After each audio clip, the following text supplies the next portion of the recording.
Hi, everyone. Welcome back to another episode of the Social Selling Sisterhood podcast. I'm doing a live interview tonight with Katie, and I'm not even going to try to pronounce her last name because I don't want to butcher it, and I really hate doing that to people. So I'm going to let her say it to you. But Katie, thanks so much for being on the show. And why don't you tell us who you are, where you're from, what you do, how you got there, all the things. Yeah, sure. Absolutely. So, hey everyone, I'm Katie Kozlowski. It sounds exactly as it's spelled, Kozlowski. Super easy, but I know people get scared sometimes. They see it, they're like, what is that? I am an energy and embodiment coach. So, essentially, what I do is I help you bring all of the pieces of yourself into alignment so that you can create from your heart, from your soul, and eliminate the struggle, right? That's sort of like the easiest way to explain it.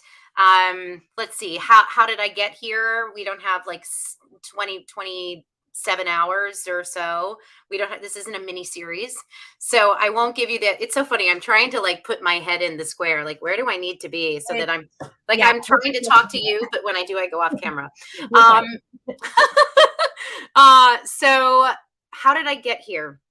The short summation is I began as an actress. I started as a performer. And since we're talking about selling and money here and running a business, something that you can kind of deduce right off the bat is that when you're an actress, when you're a performer, you're taking a lot of orders from other people. And so I was having a really hard time kind of creating my path and fitting in and feeling like I had any ownership over my life, my business, my well-being, my financial well-being. And so I slowly transitioned from being a performer to a voiceover artist, which gave me a little bit more power. And then from there, I began training in things like neurolinguistic programming, neuroplasticity, energetics. And there's a whole other side of it that we don't have to talk about today, where I got hit by a taxi and like all this crazy stuff that propelled me to do the more personal development piece of it, figure out, who am I and why am I struggling and all of that. But I put all of the pieces together and I created this transformational system called Shakti Bomb, which is what I'm doing now, which is really about empowering women to create more of what they want by owning who they are. Oh my gosh, that's so cool. That's like such a I feel like 360 from where you're at. Oh, sorry, my phone is ringing. Like, how do you go from acting, you know what I mean, Yep. actress to your coach and you're finding your energy, and I feel like that's such a journey for you. How long did that take from like start to finish? Like act and when you ended up Like so long. was it? Okay. No. Yeah, well, I mean, so I'm 42 years old now. Mhm. So I guess you could say really, I mean, about 22 years. We're Okay. talking. Yeah. I Yeah. went to college when I was, however old you are when you go to college, you're like 18, 15 to 17, 20, 18, yeah. no, 18 or 19, right? Mhm. Um, went to college, trained as an actress then. So that was the Mhm. beginning of my career. And then in my like around 29 years old, that's when I got hit by the taxi, and that's when I started Mhm. the next chapter. So I kind of do my life in chapters, and so Yeah. my 20s was my acting and Mhm. my promotional modeling and all of the stuff that I was doing. I got hit by a taxi at 29, and then 29 until now was more of the personal development side, the generating the business, creating the platform, everything that I do now. So 22 years. That's awesome. But I mean, that's so motivational to people because I feel like so many people will like look at you and be like, oh, she's been doing this for like, a year or two or had Right. like instant success. And people don't realize like the journey that it actually is. Oh yeah. Oh, totally.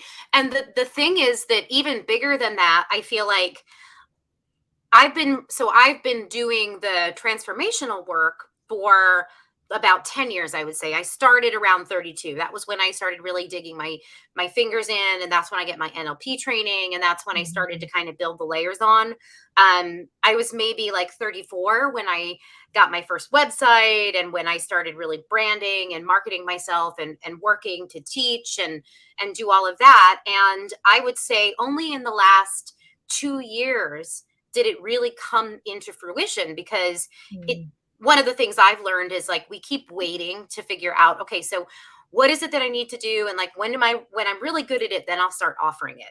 Yeah. And I think that part of my thing was, it took me until maybe 40 to actually take ownership for anything that I'd ever done. So I struggled to make money. I struggled to sell my services. I struggled to really grow my platform or grow my method until I took ownership. And that didn't happen until like the last 2 years. Now it's getting really juicy and good, but it took a long time. It just does. I think it's normal.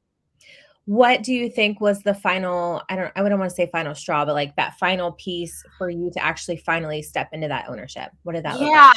I think that part of it was, like, there's all these different layers of coming into your power and sort of taking ownership for where you're at. And I was doing an okay job with selling and marketing and all of that. But the thing that really frustrated me was that there was a disconnect between like who I am and the services I offer, and the types of women that were saying yes. And I felt like I was really struggling to kind of grow. Like, I hit a plateau. And so what I mean by that is, like, I could only grow inside the level of sort of expertise and ownership I had allowed myself. So for like 10 years or so, right, I was maybe like 8 years. So like between 32 and 40. I was very much in the field of healing. So it was like helping people feel better, helping people love themselves, helping people heal.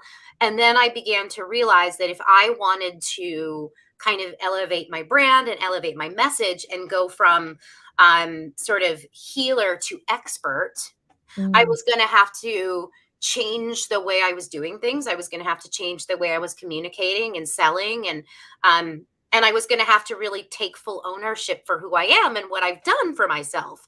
So I think that was a really big piece of it. I joined a mastermind, and that was something that was really helpful for me, because when I went into the mastermind, I knew that I needed to learn how to talk or speak differently about what I do, right? Like, I needed to step into my power. And the thing that really drove me there was I had a coach. This is something that I teach a lot. It's really interesting. Until you really know like who you are and sort of what your blind spots are, you might unconsciously hire people who sort of reinforce your trauma. So I kept hiring these bully coaches, and like the bully coaches were just bullying me. And that was my biggest thing, was like, I had an issue with standing in my power. So I kept paying people to like push me around. Right. And then one day, the woman I was working with, who's a very good coach, I asked her to watch a presentation that I had done. And her feedback was like, well, listen, I listened to you and I wouldn't buy anything from you. Like, you didn't sound like, you're really good on camera, and you look good, but I wouldn't buy anything from you. Like, you didn't speak at authority. You told me to Google something. Like, are you in ownership of what you're selling or not? And I was devastated, of course. I was like, I cried. That rips your heart out right there. Yeah, I mean, she did. She, that scene in oh gosh, it's one of the Indiana Jones, bullied Jaharo. Like, she bullied Jaharo'd me. And I was like, oh God. And I was so upset. And I made some big changes after that. And I said, you know what? I think she's right. Yeah. I do need to do this. I do need to do this for myself. And so I wasn't mad at her, but I also said, I also think I'm done with her as a coach, because I need to learn how to own my power, not be bullied. Yeah. So that was the day I said, no more bullies. Mm-hmm. I'm going to go find an environment where I can own my power and my message and be healthy and grow. And that's when I joined the mastermind. Okay. And that kind of changed everything. Yeah. And are you referring to, is this Camilla's mastermind or is it a different? No, this is not. I Okay. worked with a woman named Nikki Groom, who is more of like a messaging, speaking, and things like that. So it was more about learning how to actually own what I do. Mm-hmm. And Camilla's program is fabulous for some of that. But this was an opportunity to meet every week and Yeah. talk through your struggles. Like, it was a much more hands-on, And personal. Mm-hmm. kind of, yeah, and Yeah. really serious mastermind type journey. And I Yeah. never done anything like that. And I always like, no, I don't need that. I need the marketing. I need the Mhm. sales. I need the this. I need the that. But what I really needed was a place for me to come into my own message. Yeah. Oh, I I love needed to grow up. masterminds. Yeah. Well, and I think not only for that purpose, but also, since you're talking about the energy, you can definitely be a masterminds where the energy is just like lights you up and, Yeah. fuels your fire and encourages you like, yeah, I do want to show up. Are you seeing all these other people show up and learning from them? Like, I think masterminds is for women who are taking their business seriously is like, like a must do. Yeah. Yeah. And this one was in particular was geared towards, I mean, my intention behind it was to begin to scale my business and to basically learn how to raise my offers and things like that. I had Mhm. kind of peaked at my prices too. It was like I Mhm. couldn't I couldn't go beyond. I had a group program and I had started it at like $1,600, and then I raised it to, I would just nudge it a little bit, Mhm. 16, then 18, then 24. And then I kind of started to ramp it up from there. And then I got to 36. And then I started selling packages and long-term programs. And I needed to kind of organically embody the process of going from who I had been to who I am, like, or who I Mhm. thought I was, to who I really am here to be, Yeah. and learn how to create like that. Because I had a lot of resistance when people would say, just make a 12K offer, Right. Right. just charge 12K, just raise your prices. And I'd be like, but I don't know what the value is. I don't know how to communicate it. I don't know how to take ownership. So I think that was one of the biggest changes for me, was when I really understood that the method that I've created, the guidance I offer, the wisdom, the energetics, the sort of mastery of who you are, is why you pay me, right? But you don't Mhm. pay me to save you, and you don't pay me to make you feel better and things like that. And I think that was a big shift Yeah. in perspective for me, because before I just wanted to make people feel better. But Right. people don't pay for that. And I don't mean that in a nasty way. I just mean Yeah. people don't see the value Yep. in it. They're not willing to plunk down money. But Yep. someone who's like, listen, I want to create a business, or I want to get out of my own way, they'll Mhm. pay for that. So Yeah. I had to shift a little bit the way I was seeing myself and the value Mhm. of me. I love that. I love that. Yeah. Like I'm comparing your journey to mine and where I'm at in mine right now. And I'm like, I resonate with that so much. Yeah. I'll just say that. Yeah. Yeah, yeah.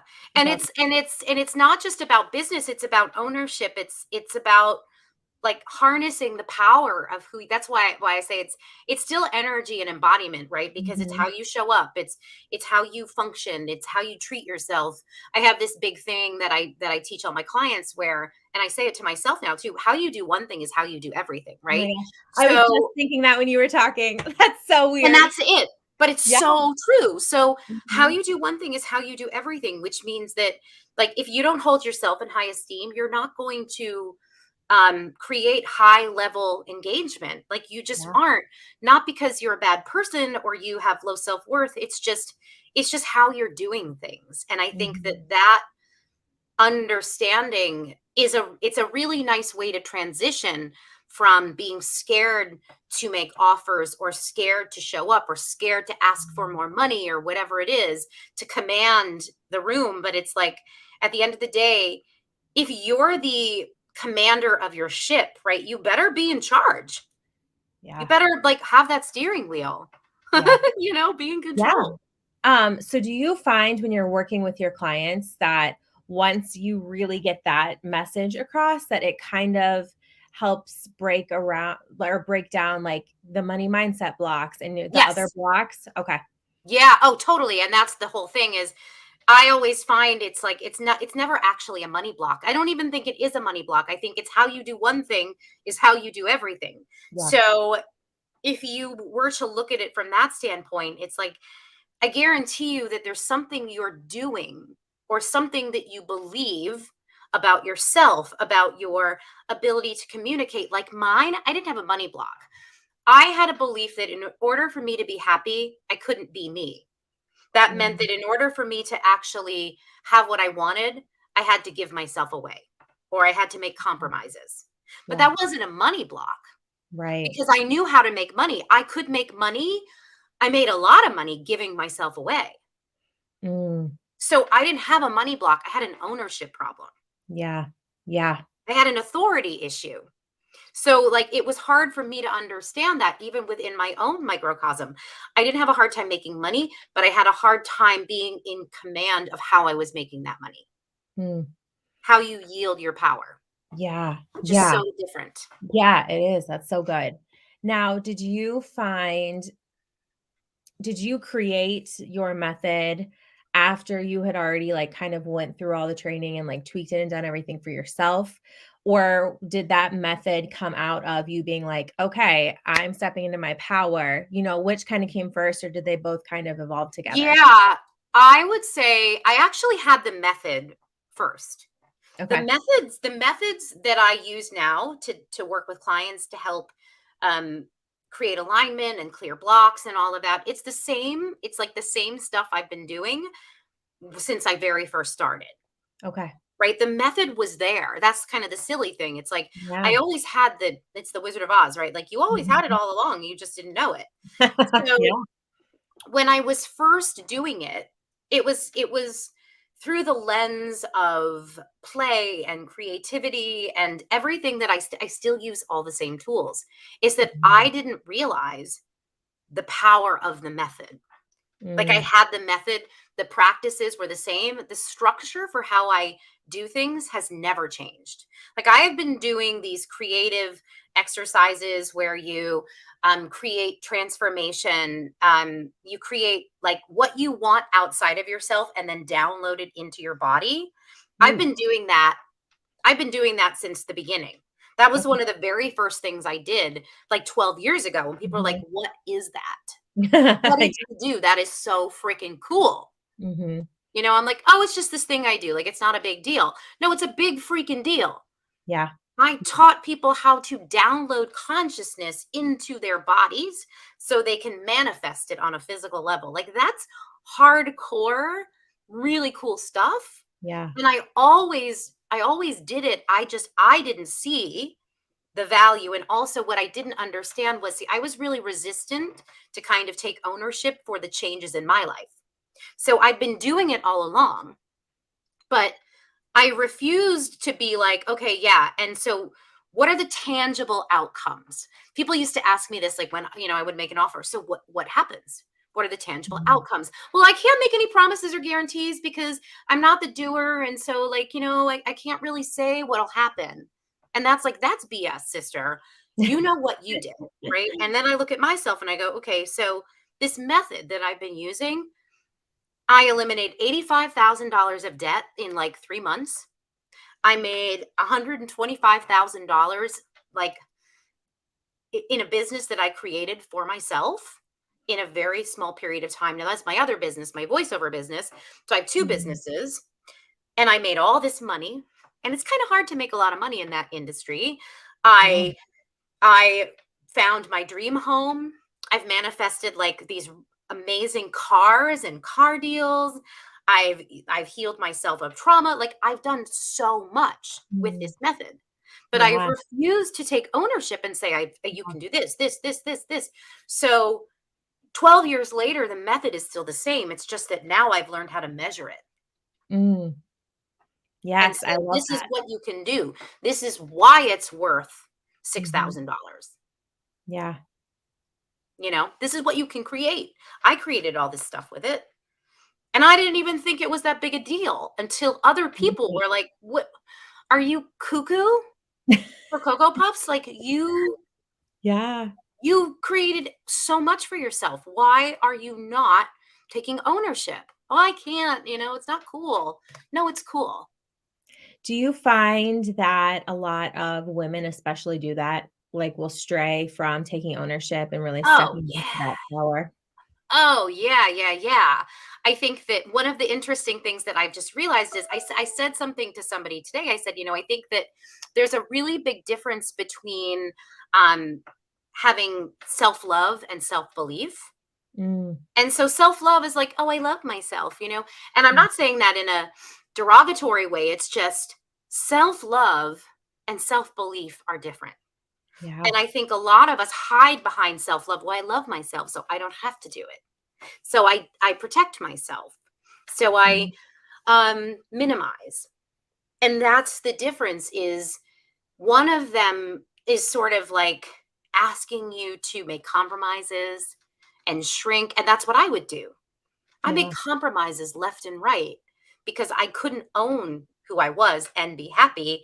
I had to make a compromise to be happy. And I Mm, think a lot of women do it because honestly, we are not taught how to authentically own our value and our worth without being scared that we're going to seem egotistical or full of ourselves or someone's going to come after us or shame us or blame us. There's so much attached to it because you look at powerful women and it's like you don't want to be a powerful woman because everybody hates the powerful woman. yeah. Yeah. And I mean that. Like people are Oh, I so know. mean. I know. That's scary. Yeah. We don't want to do it because we're scared. And I think that that was one of the things I had to remind myself of was like, listen, I can be as powerful as I want. That doesn't mean I have to be a jerk. That Yeah. doesn't mean I have to be in my ego. That doesn't mean that I have to treat people like less than valuable. That doesn't mean that I have to apologize for not having offers for everybody. It also doesn't mean that I have to save everybody. I think that that was the biggest realization for me was there's a difference between sort of being a leader and saying, "Hey, listen, come over here where it's dry." And showing someone what the path looks like.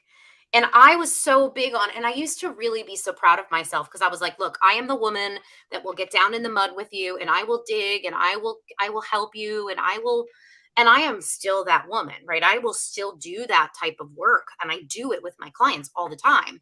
The difference is I don't do it for just anyone anymore. Mm, I don't do it for everyone anymore. yeah. I do it for people who say, hey, I would like help and I'm willing to put in the work. Can you Yes. help me? And I go, yeah, you bet. Like, let's get down. Let's do the dirty work, right? Let's do it. But before I saw every little person and I was so scared that I was gonna be a bad person if I didn't help and save and love every single one of them that I kept like, oh well, how much do you think you can afford?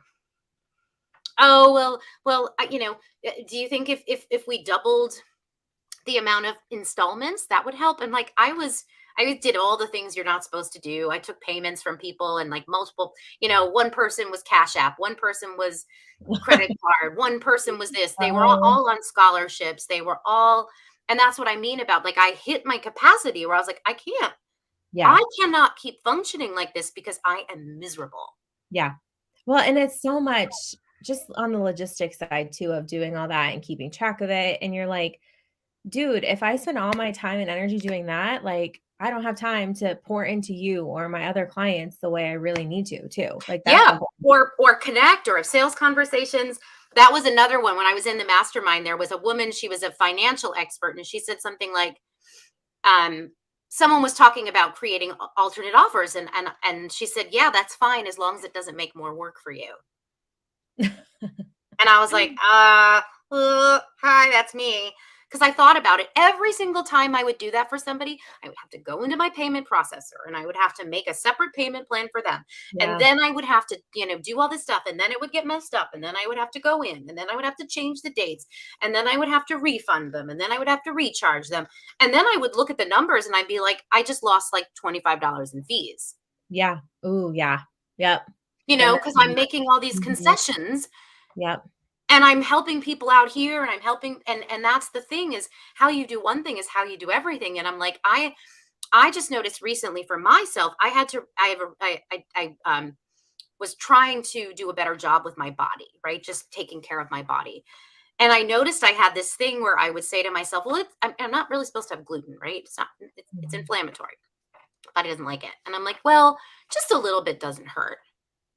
Mm. And then I realized, yeah, no, just a little bit does hurt. Yeah. Yep. Just a little bit does hurt. You can't do that to yourself. Yeah. Stop lying to yourself. You think it doesn't bother you. Every single time you do that, you're telling your body, like, sorry, but it's just a little bit. Can you just tolerate it, please? Because I Yeah. really, really, really need this piece of pizza. That's such a good analogy. It's Like, the that's such a same good thing. way, yeah, of thinking about it.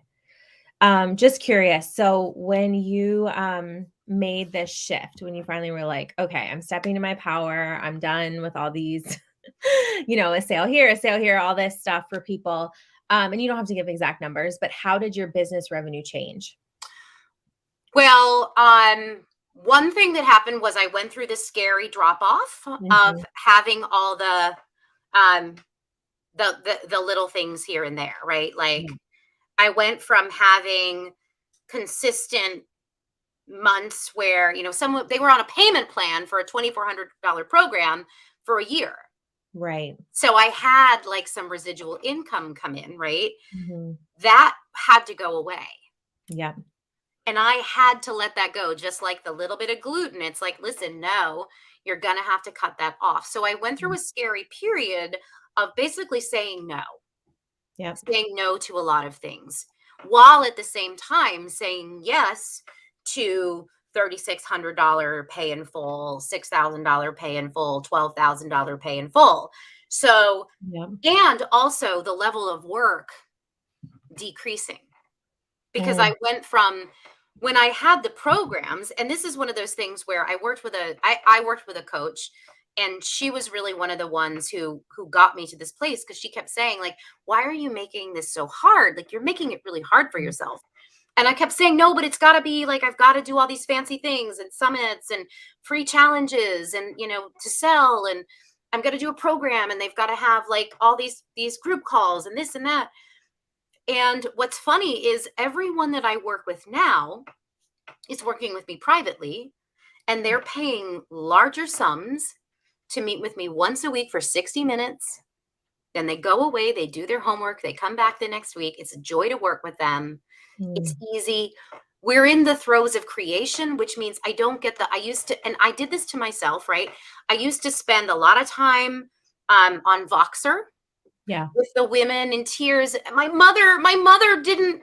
I told her that, I did this thing and she didn't validate me and I don't know what to do. And I'm like, okay, and I'm talking them through stuff and it's just the way I was doing things, right? And so Mhm. I went through a brief period, well, and a very uncomfortable period where I was very scared because I had to let all that go. It got very quiet. I bet. Those Voxer notifications are no joke. Yeah, I mean, and also just Mhm. the clients I was working with, like it got very quiet for a period of time, and I was like, I know how this works, but I'm still a little bit freaked out. Mhm. And yet, what's happening now is now it's just organically, it's doing the energy is working and doing what it's Yeah. meant to do, which is attracting the right clients. Yeah. I love And that. I I love get that. to basically I don't have to jump through hoops anymore to try and figure out, well, what's your problem and who do I need to be to help you solve this problem? It's like, listen, I am here. This is what I do. You can meet me here and I can help you grow and I can help you elevate and I can help you create whatever you desire. But you meet me here Yeah. and then we do it together. And I don't spend any more time bending myself into a pretzel. Yeah. Which so many people do. Like, so Oh, many yeah. and a lot of the women listening on to this, some of them have network marketing businesses, and I'm just thinking of your experience to not quite the same, but, I'm a leader on in my network marketing team, And I was just burnt out. Like, I was to the Yeah. point where my team was growing really fast. I was giving myself to them and doing all these things, and I got to the point where I realized, like, at some point, like, I need to stop kinda like the hand holding a little bit. Yeah. I don't mean that in a bad way at all, but, like, if people really want it, they'll meet you and they'll show up at your power Yes. hours that you have, and they'll show up at your meetings, and they'll reach out to you and say, "Hey, I need help with XYZ," or they'll comment on the post and the page. And once I finally kinda released that, same thing, my income went down just a little bit, but the amount of time and freedom that I got back, Yeah. allowed me to grow this business, which I could not have done was I still, just like Right. chugging Yeah. along with the other stuff. Yeah. Yeah, and it makes sense to me because, it's pretty much like, listen, how you do one thing is how you do everything. So that's why you kind of have to stop. You have Yep. to stop and you have to look at yourself and go, okay, so how am I doing this and how am I doing it here and how am I do Listen, it was in my relationship. I saw it in my relationship. I saw Mm, it everywhere. Like it yeah, wasn't just, oh, this is in my business. I went, oh my gosh, this is how I do relationships. This is why I'm always disappointed in myself because I have given so much of myself away that I have no way to validate myself, even if I had to, because right. I'm so dependent on everybody else needing me now because I've overgiven and overextended that I don't even have a self. Ooh, My entire self is dependent on people needing me. yeah, Right? That was very scary. yeah, That was super duper scary, but that's a business model that's been around for a really long time, and it's nobody's fault that we believe that in order to serve, we need to give. Like we're taught this also. Know, like, and trust. You want them to like you. You want them to trust you. The like thing for me, I'm like, well, if I tell them that this is what the price is and I don't negotiate with them or I don't offer something else, then they're not going to like me anymore. yeah, yeah, And it's like, yeah, you know what? That's okay. yep, Not yep, everybody has to like you. Not everybody has to love you. Not everybody has to be on board with you. And I think that that was a very big shift. And that's a big shift. It doesn't matter what your business is, if it's network marketing, if it's, whatever it is, it's about you having the confidence and the ownership to say, hey, this is what it is. If you're interested, I'd love to have a conversation with you and I could show you how it works and, let me know. mhm, There's something so different about that needy feeling of like, I need to be needed. And if I'm not needed, and that's why it got really quiet for me because I was like, okay, so mhm, basically I'm telling the needy people that I'm not available anymore, but I haven't cultivated yet my own power. mhm, So I didn't have the women yet who were wanting that. And I think it's a role model thing. It's yep, like yep, now I have women who look at me and say, wow, she's created her own method and her own business and she stands in her power. And I want to learn how to do that. And so yeah, now I'm doing more of that work and less of the saving and healing and helping people feel better about themselves because that's pretty much what I did for a really long time. That was my MO and it was mhm, scary because it was like, okay, so if I let go of that, do I lose the compassionate wonderful person that I am? But like that's me. I'm never going to change. How you do one thing is how you do everything. So yeah, I'm still kind. I still have a right, huge open heart and I'm loving and compassionate and kind and all of that stuff, right? That never changes. That's yep, not going to change. It's just that I don't do it the way I used to. And I have a mhm, little bit more respect for myself now and ah, say, you know what, I'm really good at what I do. So if you want what I have, you can show up and have a conversation with me. And if you really yes, like what I have to say and you really want it, you can sign up to work with me. And ah, it's so I love it. easy. Yeah, yeah, it And is, they and we say, "I want it." overcomplicate. Yeah, yeah, we overcomplicate it so much. That goes for literally all aspects of our life, but we get in our minds and all the what ifs, and instead of Yep, just doing it and stepping into that ownership and creating that for yourself. yep. Yeah, it's wild. I mean, it really is wild, and the reason why it's conditioning, it's people pleasing, it's Yeah. wanting to do well, it's fear. I mean, there's a lot of reasons why we do what we do, and I don't see it as bad. I don't think it's bad. I think it's just maybe there's a better way. Yeah. And you Yeah. got to kind of look at your life and go, okay, so am I happy with the way my life feels? Yeah. Right? Am I happy with the way things are? And if you're not happy, what do you need to do to change that? Mm. What do you need to do to change the fact that you're not happy with how things are? That's a different approach than like I need a business coach or I need a this or I need a that. That's why I Mhm. say it comes back to energy and embodiment because Mhm. it's how you show up every single day. And Yeah. I couldn't show up every single day being like, "Oh, it's okay." That's Yeah. just not me. So Right. basically, I wasn't happy giving everything I had to other people and getting nothing back. Mm. Story Yeah. of my life, every guy I dated until I was like 40, Oh my god. everywhere. Yeah. Yeah. Oh, I love this conversation so much. This is so good. Super quick last question. So you mentioned, I think this is what I was getting, that you don't do like the free workshops and launching products the same way that Mhm. have kind of been driven in the industry. Right. Will you share a little bit about what you do then to find clients? Yeah, one thing is connection, right? Just good old fashioned honest connection. I'm finding now more and more that connection leads to opportunities. So reaching out to somebody and saying, "Hey, who are you? What are you working on? Mm, What do you love? What's not working?"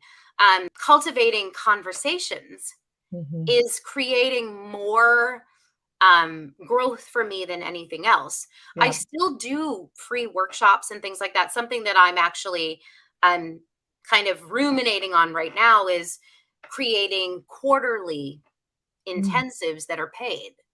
So for Ooh. all the women that I meet who are like, "Hey, I'm really interested, but I'm not ready to spend like $3,600, $6,000, but I would like to learn more." It's like, "Hey, okay, great. So for $197, you can come to the intensive. It's 6 hours on Saturday. I'm going to teach you about this, this, and this." Mm, So that's kind of where I'm at now because my feeling is that at least the way I work, it's you're not gonna like you're not gonna buy into what I'm offering via some PDF. Like, I'm right. not a PDF lady. Right. What I offer, you can't buy it in a PDF. Yep. Yep. You can't buy it in a webinar. Yeah. I don't teach that way. Yeah. I teach through experience and conversation and interaction. So Mhm. if you want to sample or experience who I am, you're better off listening to an interview or coming to a workshop or having a conversation with me Yeah. Yeah, that makes complete sense. and seeing what's possible for Yeah. you. Yeah. It's just the way I do things. And I think that again, I kept trying to create inside this very sort of linear world of like, you write emails and I've been testing this stuff. I've tried writing the like super cheeky like templates from other people. They land like a fart in the wind for me. Nobody opens them. Yeah. I write an honest email about human emotion. People read, they respond, they sign up. Mm. And it's the same thing with Instagram. I've been playing with reels and I watch all the people with the reels and there are the reels that are like first of all lip syncing to somebody else, not even their own words, and they're like they look really pretty and they're all like done up with like a cute hat or something and like, their Yeah. designer jewelry and they're all perfect looking. And I've tried doing those and like nobody watches them. And then Yeah. I show up, maybe like this. Or some days even worse, like I just rolled out of bed. I look like a hot mess. I had no makeup on at all. And I don't put a filter on. And I say something like, listen, hey, guess what? You don't have to carry the pain of anybody else anymore. You get to put it down. And it's Mm. like everybody watches it and loves it, and strangers find it, and people respond. And it's like, I don't know. I mean, you can choose to create however you want, whatever Mhm. works best for you. And that's part of this whole thing of ownership is some industries, some conversations, some communities function that way, and that's super great. It's awesome. Listen, if it works for you, it works for you. My issue is if it doesn't work for you, instead of beating yourself up because it doesn't, just create a way that does work for you. Yes. Yes. Yeah. Right? Create Create your a way that magic. feels If it good. doesn't work, yep. If it's not working, change it. Yeah. Don't be like, oh, there must be something wrong with me. Why doesn't anybody want to sign up for my offers? Well, maybe because your people want more. Like that was my Yeah. experience, right? Like everyone I work with wants more than the average experience. Think when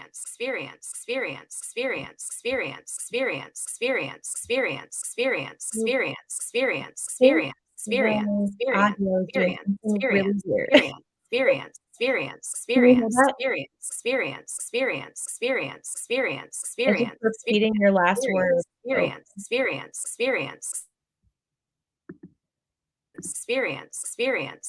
I'm gonna move you and bring you back in.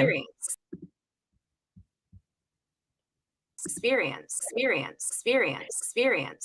just saying experience over and over and over again. It's so weird.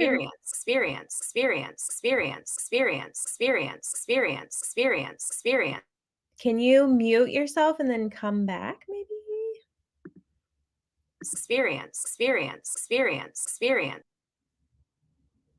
Oop.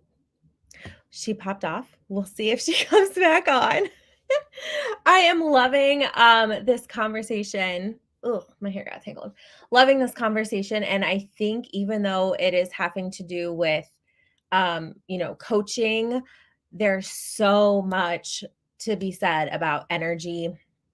Okay, let's see. No, it's still doing it. Can you hear that?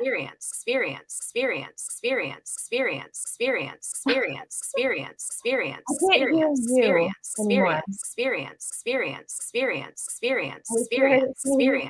Experience. Okay. Okay, that's muted.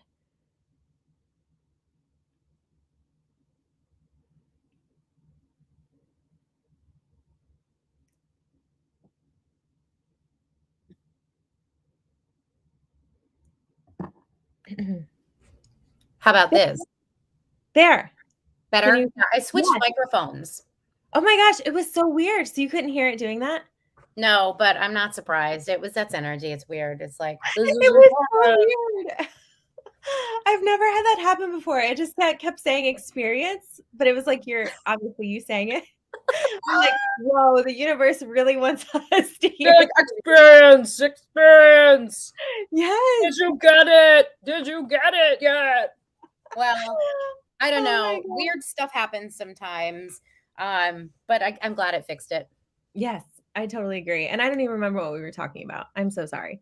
No. I think that was it. I mean, we were just saying basically that, I mean, you really want to just take ownership for who you are and how you create and what you're creating. And if it's not working, this is what we're saying is like, if it's not working for you, don't beat yourself up and try and change yourself to fit the mold. Yep. Just be who you are and create. I don't want to even say the word again, but create for yourself in a way that feels good, because that is another thing that really changed everything for me. I think it was a combination of a lot of different things that led to the realization of, okay, there's a lot of things that aren't working here. And the biggest issue is pretty much the way that I'm treating myself. Yeah. And I'm not allowing myself to fully express myself because I'm sort of editing myself to try and follow the recipe. Whereas now the method that I have, I mean, that's what's so interesting is that the method that I've created, right? Once upon a time, it was about healing, but it was always about healing and creation, like creating something better.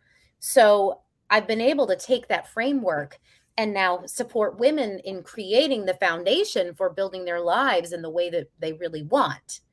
Wow. So the exercises and the methods, I'm now applying it to women who are like, hey, listen, I want my own business. I want to take my yoga training and my psychotherapy practice and my love of astrology, and I want to bring it together into one unique package. Mm. And I go, okay, great. Yeah, we can do that. We can create with all of the things that you are. And I think helping women see that there's a lot of different parts of you and you get to use all of them. Um, Something we haven't really talked about tonight, but something I'm very big with is feminine energy and the goddesses and all of that. And I teach it not from like, oh, hey, like put a flower crown on and spray some perfume and look cute. That's feminine energy, be sexy and flirtatious. I Mhm. think of it as like the feminine badass energy that's multifaceted and can do a lot of different things at once. If you look at the drawings or the statues of goddesses, especially in the like the Hindi tradition and the Tibetan tradition, they always have like 8 arms. Ooh. They have like, I mean, they literally have like 8 arms and 3 legs, 4 legs, and they're doing like a lot of different things. Yeah. So they have a sword and they're like walking a cheetah and drinking a glass of wine and holding up a rose. If you look at them, that's literally how they Mm. express the power of the feminine. And so that's what I mean. It's like we are multifaceted, and I would rather help you be the woman who's like, "Hey, it's me and I have 7 arms and I do all of these different things. I'm all these different things." And that's Ooh. what makes me me. Yeah. It's so fun. Yeah. And I love that. I never knew that about the statues of the goddesses. Yeah, look them up. Go and look I'm at going like, to as soon as we get off here. That's yeah, so look at like Lakshmi, or look at some of the Tibetan goddesses. They really they a lot of them have a couple different arms and they're doing different things, and that's why, because they're so cool. And also they never this is one thing that I do share with most goddesses. I'm always on like one leg. I've always been on one leg. I don't know what my deal is, but they're always standing on one leg, like balancing on usually a man's head, Mm. like a skull or something.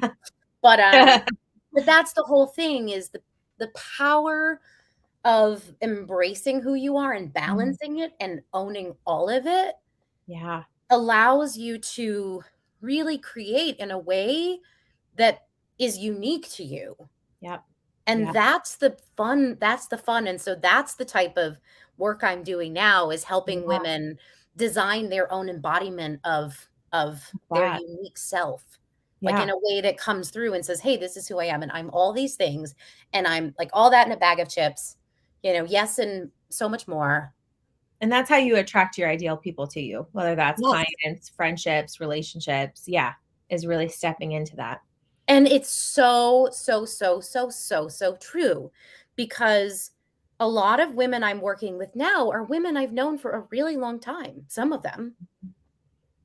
Yeah. And I would never have assumed that they would be interested in working with me, or that Mhm. they would want, want to learn. And then some women are newer, but it's like, it's just, we don't know Yeah.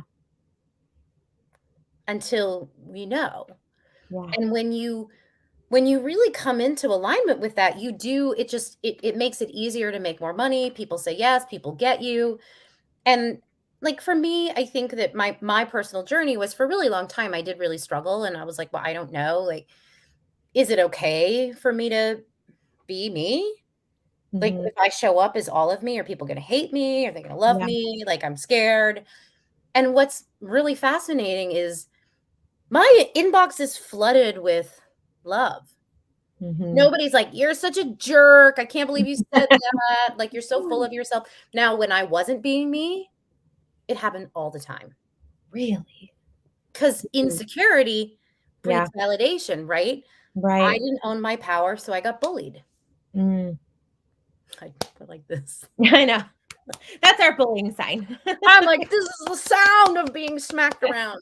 But I mean, seriously, that's the way it works, because Mhm. when you're resisting something or you're not being yourself, Yeah. you get knocked around, Yes. because you don't own your power. So things are knocking you all over. And that's why I had so much of that. Like, who do you think you are? And you're going to get punished and nobody likes you. And, you're a slut. And I'm talking about over the years, the Right. smack talk that came my way. when I really wanted to own my power. And that's what I was trying to do, was step into my power. And every time I would try and do it, somebody would come along and be like, you're a loser. Like, nobody likes you. We all hate you. And I'd be like, oh my God, oh no, I shouldn't do it. I should do it. Yeah. And then I would get the bullies, and then I would hire bullies as coaches. Because Yeah. I had it's the same thing. Why do empaths attract narcissists? It's all the same thing. Yep. Yeah. Then I was like, wait a minute, I'm really cool. I get to love myself and be myself and show up and celebrate me. And I'm going, this is so weird, because like life's a party now. Yeah. Yeah. Because everybody's like, yay, you're so great. We're so like, we love it. Because I love it. Yeah. That's so good. It's so fun. You need to go back and re-listen to this and definitely take notes, because there's so many different things that we touched on that people can apply all across the board, really. Yeah. But I love that you also say how you do one thing is how you do everything, because I had a coach actually that said that a few years ago, and it's really stuck with me. And I was kind of living that way before anyway, or at least telling myself that I was living that way, but it's a whole different thing to actually like embrace that and start really leveling up and stepping into that, to see those changes that you want to see in your life. Yeah. You take ownership for it. Yeah. Okay, before we get to how everyone can connect with you, I usually ask my guests a couple of questions that are not necessarily related to the show, but daily routine, or like morning routine or nightly routine. Do you have one or both, and what does that look like? I do, and actually, it's part of my. I'm not supposed to talk about business, but it's part of what I give away in my free gifts. I offer some of the tools that I do in my daily practice, my morning practice. I have like a little grid that I fill out. I have a nerdy little spreadsheet, and then I have a little meditation practice. Those are actually both on the free gifts. You'll see them, and that's pretty much it. And I have coffee, and I pet my cat. I just love cuddling with my cat. Yeah, that sounds perfect. Yeah. And favorite place you've been, or a place you would really love to go? My absolute favorite place I've been is Maui. Oh my God, my favorite. What was a really weird noise? Oh gosh, Love just it. in my soul, the best. And then also there's some really beautiful places in Ireland I've been. I love being in Ireland. I would really love to go to Bali at some point. I haven't. That's so funny. Yeah, Bali's on my list too. It was a list on a trip I could choose from. Really long story, but the dates didn't work out, and I was really bummed, because it's definitely on my list to go. Yeah, it's far. Yeah, it is further than Hawaii, but not much further actually, if you think about it. Yeah, I think it's probably double the amount of time in the air. Probably. That's pretty far. Well, I'm in Ohio, so yeah, and I'm in Connecticut, so it's actually farther for me. Yep. And then last good book you read. Oh God, I don't know. I have all these books. I have so many books. I haven't read a book in so long. I'm like, I don't even know.